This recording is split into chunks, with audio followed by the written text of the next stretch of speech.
नमस्कार मित्रांनो, आज मी तुम्हाला माझ्या आयुष्यातील एका अशा प्रसंगाची गोष्ट सांगणार आहे, जी माझ्या मनात कायम ताजी आहे. ही कथा आहे एका पहिल्या नजरेच्या प्रेमाची, जी प्रेम झाले खरे, पण ती व्यक्ती जीवनात आली नाही. मग तीच व्यक्ती वर्षानंतर वेगळ्या रूपात आली आणि मनाला शांतता दिली. ही कथा आहे माझ्या आयुष्यातील सर्वात गोड, तरीही कडू अशा अनुभवाची. मी त्यावेळी 27 वर्षाचा होतो. जीवनाचा तो काळ होता जेव्हा प्रत्येक तरुण आपल्या आयुष्याचा साथीदार शोधत असतो. घरच्यांनी माझ्या लग्नाचा विचार सुरू केला होता. गावात, शहरात सगळीकडे नातेवाईक, मित्र सगळे जुने जमले होते. मला मुलगी बघायला बोलावणं येत होते. मी म्हणतो मुलगी बघणे, कारण तो काळ असा होता जेव्हा एका नजरेने ठरत होते की कोणाच्या सोबत आयुष्य जगायचं आहे. एक दिवस माझ्या काकूने सांगितले, एक मुलगी आहे, अगदी सुंदर, घराणं, मनाचं, तुला आवडेल, चल एकदा बघून ये. मी तयार झालो. माझी बाईक होती. मी बाबांना, आईला आणि काकूंना घेऊन त्या मुलीच्या घरी गेलो. गावाच्या बाहेर एक मस्त वाडा होता. चहूकडे हिरवीगार झाडी, समोर मोठं अंगण, त्यात मोठमोठाली कुंडी झुलत झोपाळा. गेटवरून आत जाताना माझ्या हृदयाची गती वाढली. मी मनातच म्हणत होतो, असं का होतं? ही वेळ वेगळी का वाटते? आत गेल्यावर मुलींची आई, वडील आणि आजी आजोबा उभे होते. नमस्कार झाला, चहा पाणी झाले. मग त्या घरातली सगळी मंडळी मध्यभागी बसली आणि सांगितले, आता मुलगी येईल. त्या क्षणी वातावरणात एक गंभीरता पसरली. मी आईकडे पाहिलं, आई हसत होती. ती वडिलांकडे पाहिलं, ते गंभीर होते. माझ्या मनात शेकडो विचार येत होते. ती कशी असेल? तिचा आवाज कसा असेल? तिचा चेहरा कसा असेल? माझे हात थोडे थरथरत होते. मी त्यावर नियंत्रण ठेवण्याचा प्रयत्न करत होतो. आणि मग त्या खोलीचा पडदा हलला. तिने प्रवेश केला. ती म्हणजे साक्षी. तिने जसा क्षणी त्या दारात उभं राहून इकडे बघितलं, तसं मी स्तब्ध झालो. तिचं गोर वर्ण, काळेभोर डोळे, काळे सडपातळ केस, हातात एक छोटीशी बांगडी. तिने साधा शालू कुर्ता घातला होता, पण तिच्या साधेपणात एक विलक्षण चमक होती. जशी हलली तसा तिचा आवाज खुलला. मला वाटलं, हीच ती आहे. ती एका खुर्चीवर बसली. तिचे डोळे माझ्याकडेच होते. माझी नजर तिच्याकडून हटेना. काकूने विचारलं, मुलगी कशी वाटली? मी एकदम मोठ्याने म्हणालो, फार आवडली. साक्षीच्या चेहऱ्यावर हास्याची लकीर पडली. तिने हळूच डोके हलवले. ते होकाराचे होते. माझं मन मला म्हणत होतं, तिला जवळ घेऊन तिच्याशी बोल. तिला विचार, तुला काय आवडतं? पण मी काही बोलू शकत नव्हतं. तिच्याकडे पाहत राहणंच पुरेसं होतं. तिची आई म्हणाली, मुलीला आत घेऊन जा. साक्षी आत गेली, पण तिने मागे वळून एक नजर माझ्याकडे पाहिली. त्या एका नजरेत सगळं सांगितलं होतं. आम्ही तिथून निघालो. माघारी येताना मी एकटाच बाईकवर होतो, पण मनात तीच तीच होती. तिचा चेहरा, तिचं हसू, तिचे डोळे, तिचे बोल, तिचं सगळं काही माझ्या डोळ्यासमोर तरळत होतं. ती रात्र मी उभा राहून बाल्कनीत घालवली. आकाशात चंद्र होता आणि मला वाटलं, साक्षी, तुलाही हा चंद्र दिसत असेल. तुला माझी आठवण येत असेल. माझे डोळे चमकले, पण ते सुखाचे अश्रू होते. घरी आल्यावर आईला सांगितलं, ती मुलगी पूर्ण झाली. आता पत्रिका पाहून उत्तर देणार आहेत. माझे वडील म्हणाले, हो, पंडितजी पत्रिका पाहतील. ती जमलीच पाहिजे. बरं झालं तर लग्न करू. मी उत्सुकतेने दिवस मोजू लागलो. पण 4 दिवस, आठवडा, 15 दिवस गेले. काही निरोप आला नाही. माझी अस्वस्थता वाढू लागली. मी फोन करण्याचा विचार केला, पण वडिलांनी सांगितले, संयम ठेव. त्यांनीच योग्य वेळी कळवायचं असतं. मग एक दिवस सकाळी आईचा फोन आला. आईचा आवाज जरा बदलला होता. ती म्हणाली, बाळ, दुसऱ्या बाजूने नकार कळवला आहे. मला जणू वीज पडली. मी फोनवरच काही क्षण बोलू शकलो नाही. काय नकार का? काही जण काय कारण सांगितलं. त्यांना म्हणायचं आपल्या पाहुण्यात वधू यायची आहे, दुसरं काही नाही. मी फोन ठेवला. माझे डोळे पाणावले. मी पुण्याच्या खोलीत एकटा बसलो. बाहेर ऊन होतं, पण मला थंडी वाजत होती. तिच्या आठवणी मला सडो की पडो करत होत्या. ती खुर्ची, तिचं हसू, तिची नजर, ती मागे वळून पाहण्याची हालचाल, सगळं डोळ्यांसमोर आलं. मी रात्रभर जागा राहिलो. माझ्या डायरीत काहीतरी लिहिलं. साक्षी, तू नाही का समजलीस? तू नाही का माझं मन ओळखलंस? मी तुला फक्त 10 मिनिटं पाहिलं, पण 10,000 स्वप्न पाहिली. आता तू गेलीस तर मी कसा जगू? माझी बुक हरवली. ऑफिसमध्ये मी चुका करू लागलो. माझे सहकारी म्हणत, काय झालं, अस्वस्थ दिसतोयस? मी काही सांगू शकत नव्हतो. 3 महिने असेच गेले. मी स्वतःला कामात गुंतून ठेवण्याचा प्रयत्न करत होतो. पण रात्री अंथरुणावर झोपताना तिचा चेहरा डोळ्यासमोर यायचा. मी झोपेतच तिचं नाव घ्यायचो. मला वाटत असे, कदाचित ही भेट होईल. कदाचित मी तिला पुन्हा पाहीन. कदाचित ती मला विसरली असेल. पण मी कसं विसरू? लग्नाचा विषय पुन्हा निघाला. घरच्यांनी दुसरी मुलगी बघितली. मी तिला बघितलं, पण मनात काही जागा नव्हती. मनाच्या कोपऱ्यात साक्षीचा फोटो होता. तरीही आई वडिलांच्या इच्छेला जाऊन मी लग्न केलं. लग्न झालं, सासरी गेलो. माझी पत्नी चांगली होती. संसारात गुंतलो, मुलं झाली. माझी जॉब पुण्यालाच होती. वर्षातून 2-3दा गावी जायचो. पण त्या आठवणीनंतर कधीही पाणी फेकलं नाही. मी फेसबुक सुरू केलं. जुन्या मैत्रीशी जोडलो गेलो. अनेक प्रोफाईलवरून जात होतो. एक दिवस माझ्या रेकमेंडेशन मध्ये एक नाव आलं, यशश्री. यशश्री हा नाव कुठे ऐकलंय. मी प्रोफाईल उघडलं. तिचा फोटो अगदी ओळखीचा वाटला. अचानक मला आठवलं, ही माझी दूरची आत्याची मुलगी. लहानपणी कधीतरी भेटली होती. तिचं पूर्ण नाव यशश्री देसाई. तिचं गाव दुसरं होतं, पण ती आता पुण्यात राहायची. मी फ्रेंड रिक्वेस्ट पाठवली. काही तासातच एक्सेप्ट आला. तिने मेसेज केला, राजू तू? मी लिहिलं, हो मिस. कशी आहेस? तशी आमची बोलणी सुरू झाली.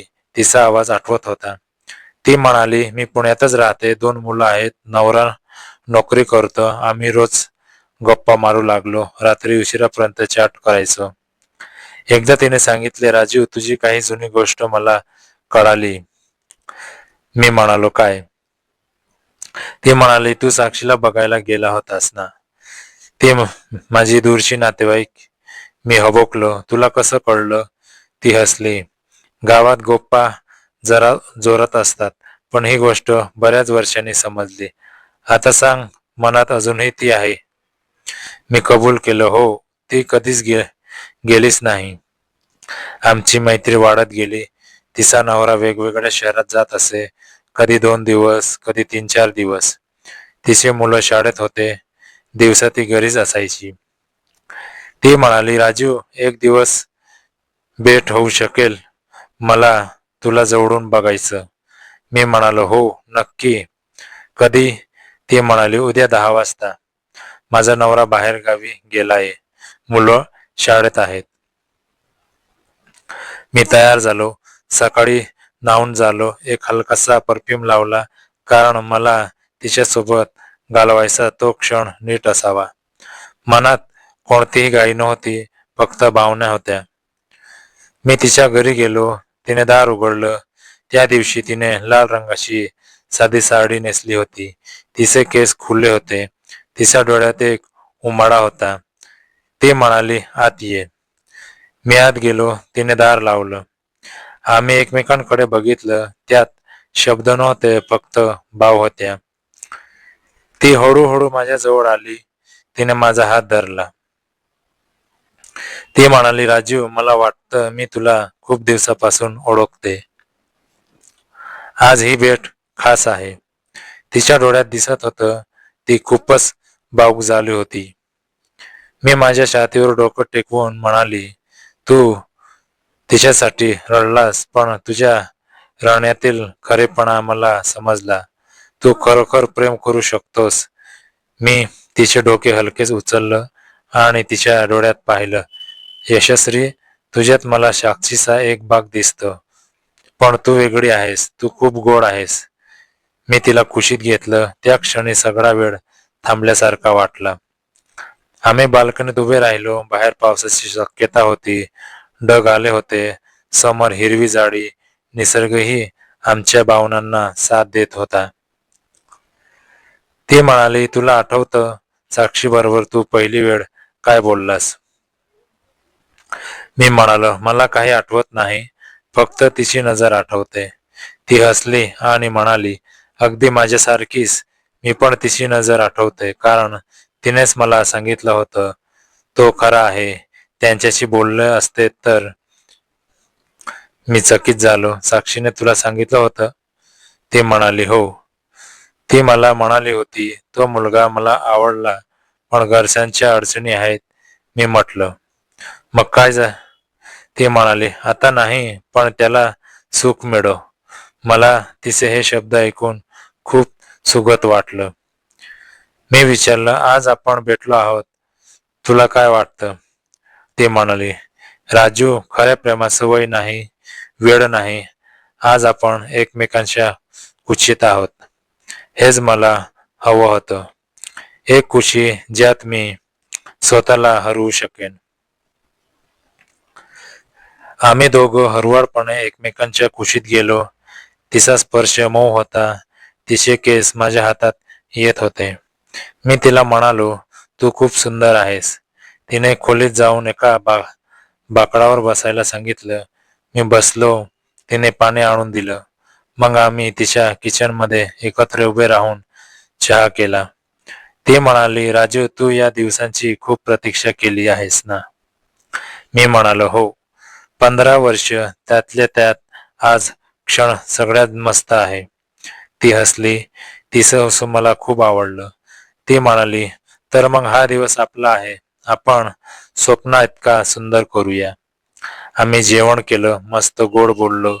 ती म्हणाली, राजू, कधी कधी मला वाटतं की आपली भेट होणं नशिबानेच ठरवलेलं होतं. तू साक्षीला भेटला, मग ती गेली, मग तू आयुष्यात गुंतलास, पण तू मला भेटलास यात काहीतरी गूढ आहे. त्यावर मी म्हणालो, हो, आपल्याला समजत नाही का? आपल्याला ना त्या पहिल्या भेटीत ना या भेटीत काही बोलता आलं. फक्त एकमेकांना बघितलं आणि सगळं काही समजलं. ती म्हणाली, हो, शब्दात शिवाय प्रेम व्यक्त होतं. संध्याकाळ झाली. मी आता निघायची वेळ झाली, पण ती थांबली. राजू, थोडं थांब. मुलं शेजारच्या आत्याकडे गेली आहेत. ती रात्री 9 पर्यंत येणार नाहीत. आपण खुल्या आकाशाखाली बसू. मी तयार झालो. तिने गच्चीवर मोठं चटाई अंथरलं. तिचे फुलांची कुंडी होती. संध्याकाळचा मंद प्रकाश, पूर्वेला उगवणारा अर्धचंद्र आणि तिच्या सोबतची सोबत. काय हवंय? आम्ही दोघं त्या चटीवर बसलो. तिने डोके माझ्या खांद्यावर टेकवले. मी म्हणालो, यशस्वी, या क्षणी मला माझ्या आयुष्याचा सार्थक वाटतं. ती म्हणाली, राजू, मी तुझ्यासोबत हे क्षण जगते. मला ही आठवण कायम राहील. आम्ही गप्पा मारल्या. तिने मला तिचं लहानपण सांगितलं. मी तिला माझं पुण्यातलं जीवन, माझं मुलं, माझी पत्नी याबद्दल सांगितलं.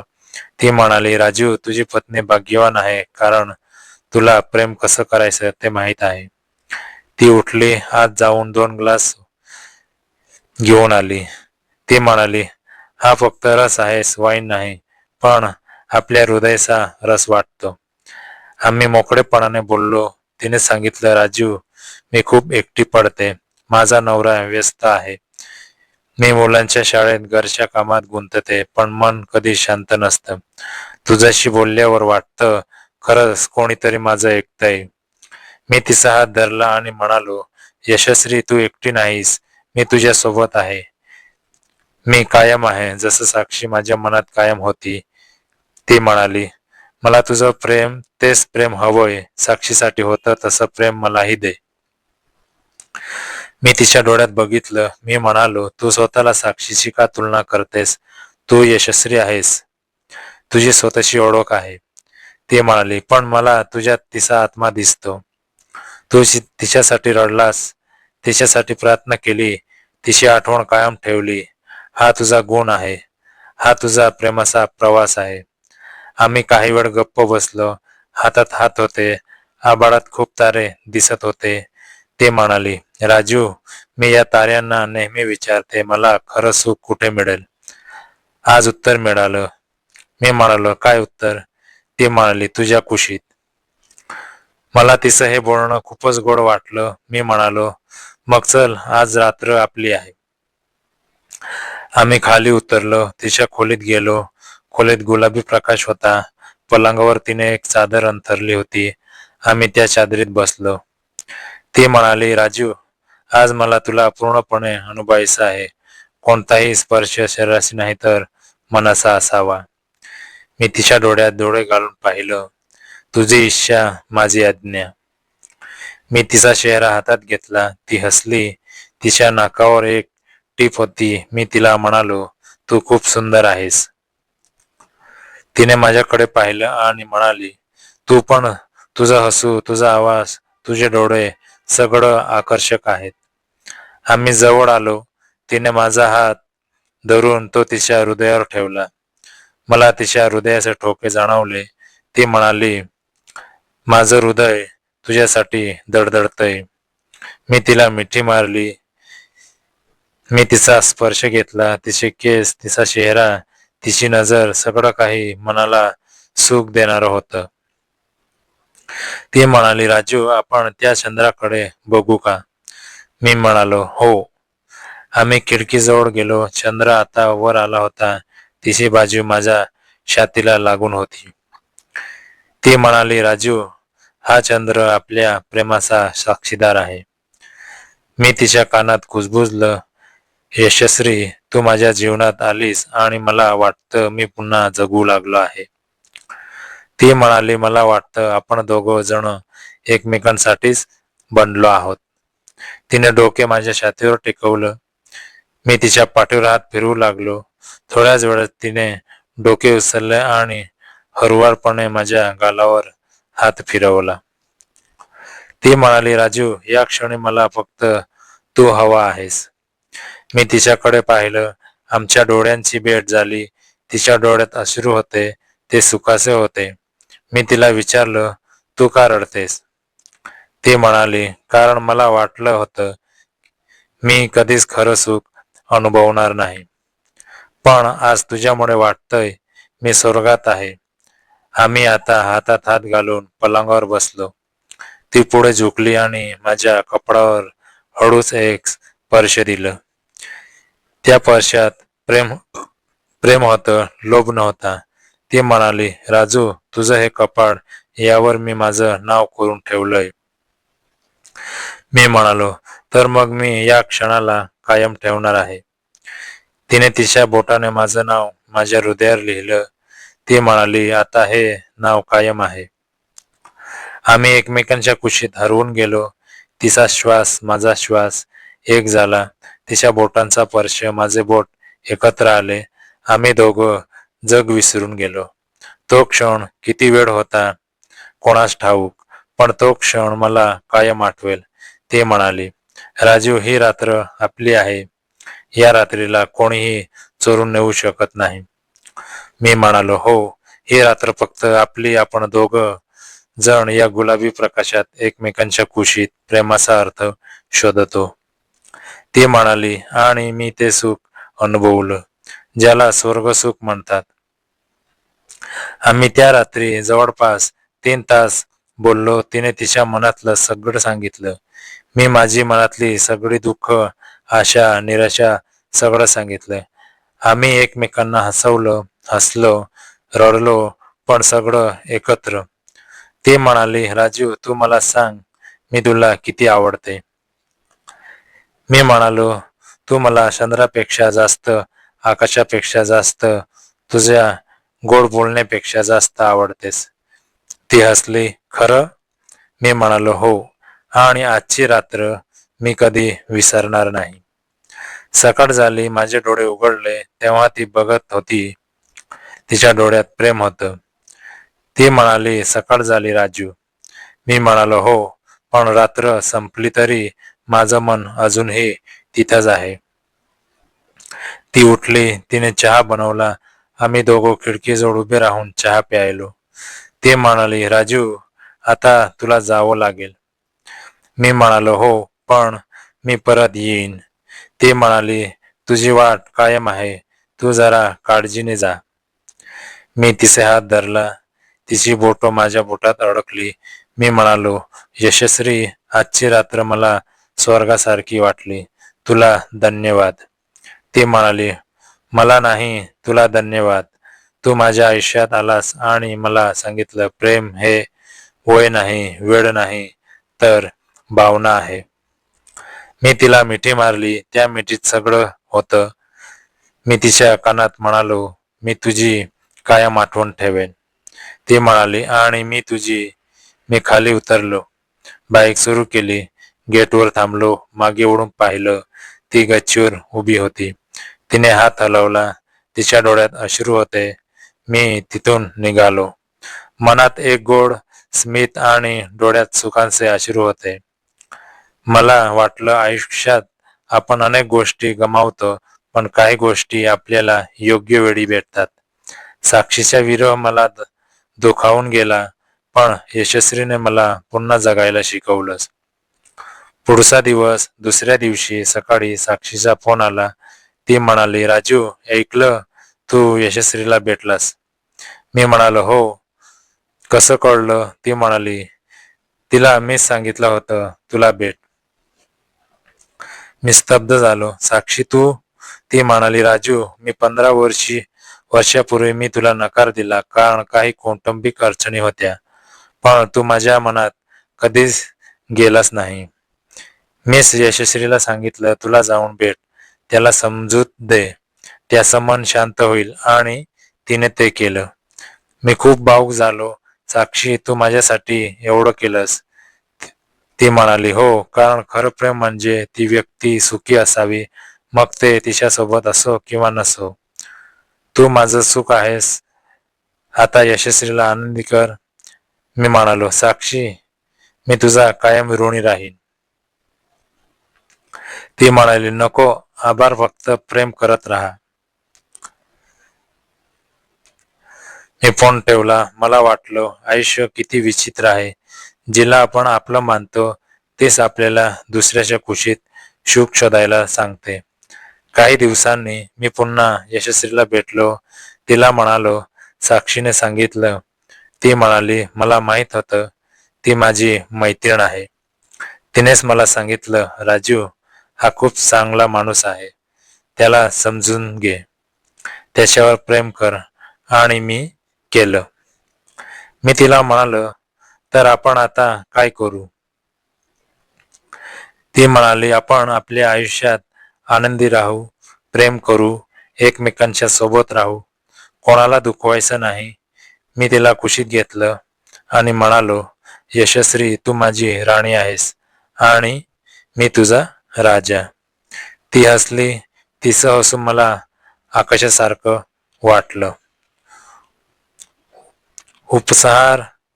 तर मित्रांनो, ही होती आत्याच्या मुलीला सर्व सुख दिलं या शीर्षकाची कथा.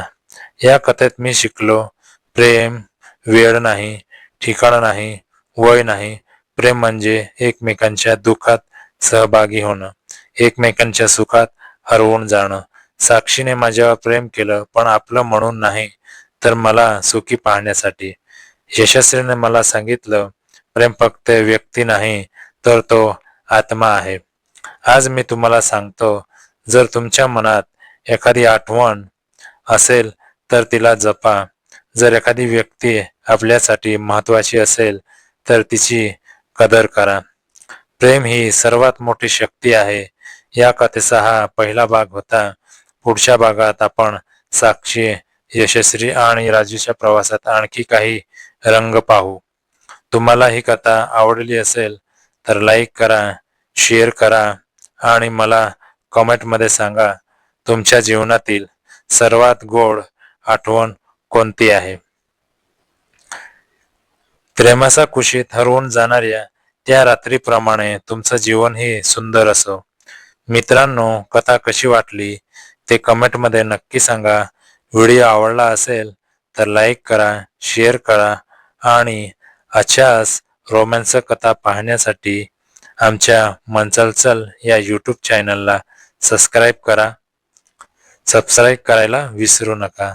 तुमचा एक लाईक आणि सबस्क्राईब आम्हाला अजून छान आणि इंटरेस्टिंग भाग घेऊन यायला खूप मोटिवेशन देतो. पुढचा भाग खूपच इंटरेस्टिंग आहे, त्यामुळे बेल आयकॉन ऑन करा आणि आमच्यासोबत जोडलेले राहा. धन्यवाद मित्रांनो. आपला मन चंचल आणि प्लीज लाईक